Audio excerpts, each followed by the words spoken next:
அவங்க கடமைக்கு அவங்க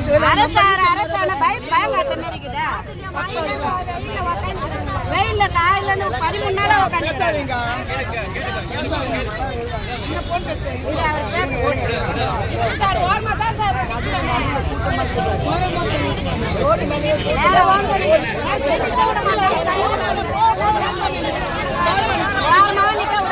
எதுவுமே பண்ண விட மாட்டாங்க.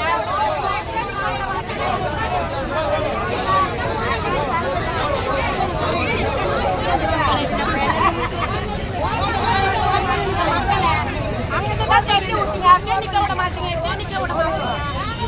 எங்கதான் நிக்க சொல்றீங்க சொல்லுங்க.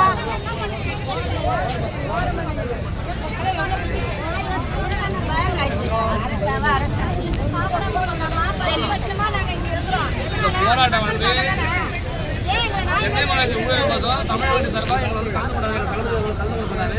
அது வந்து இருக்கோம். ஆனால் எங்களை வந்து காவல்துறை சொல்கிறாங்க, இது போட்டு தலையிட்டு இருக்காங்க, நீங்கள் இங்கே வந்து போக வேண்டும், இல்லைன்னா வந்து உங்களுக்கு நீங்களும் அரசு ஆக வேண்டும், உண்மையிலே வழக்கு பதிவு பண்ணு காவல்துறை அவங்க சொல்கிறாங்க, மிரட்டுறாங்க.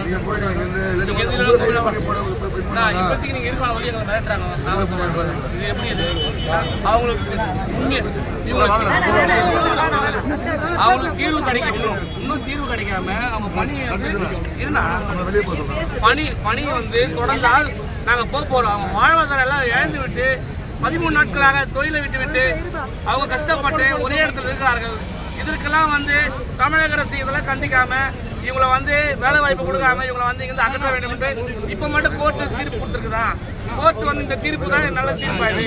இவங்களை இங்கிருந்து அகற்ற 13 நாளாக தெரியாத தீர்ப்புக்கு சொல்லுங்க. தமிழக அரசு என்ன சொல்றதுன்னா நிரந்தர தீர்வு இவங்களுக்கு நிரந்தர பணி தொடர வேண்டும் என்று நாங்கள் தமிழக வெற்றிய சார்பாகவும் கழக பொதுச்செயலாளர்கள் ஆணையத்திற்கும் தலைமை உத்தரவிலும் நம்ம அண்ணன் மாவட்ட செயலர் கற்பிசன் அவர்கள் தலைமையிலும் நீங்கள் எல்லாம் ஒன்று கூடி நீங்கள் இந்த போராட்டத்தில் நாங்களும் வந்து ஆதரவு கொடுத்துருவோம். நாங்கள் அராஜகத்தில் ஈடுபடவில்லை. தமிழக வெற்றி சார்பாக ஒன்றாக இணைந்து ஒன்றாக செயல்பட வேண்டும் என்று இவங்களுக்கு ஆதரவு கொடுத்தார்கள். தவிர எங்களை வந்து காவல்துறை வந்து துன்புறுத்துறாங்க, கஷ்டப்படுத்துறார்கள். நீங்கள் இங்கிருந்து அகற்ற வேண்டும், இல்லை என்றால் உங்கள் வழக்கு பதிவு பண்ண வேண்டும் என்று எங்களை மிரட்டுறார்கள். என்ன இது?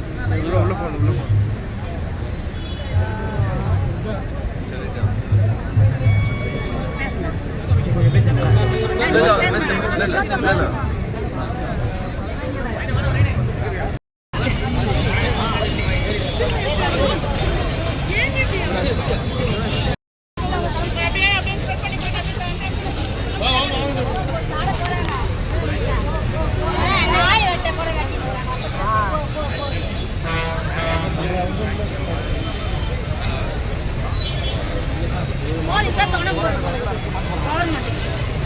அதனால தான் இப்படி வரட்டுறாங்க.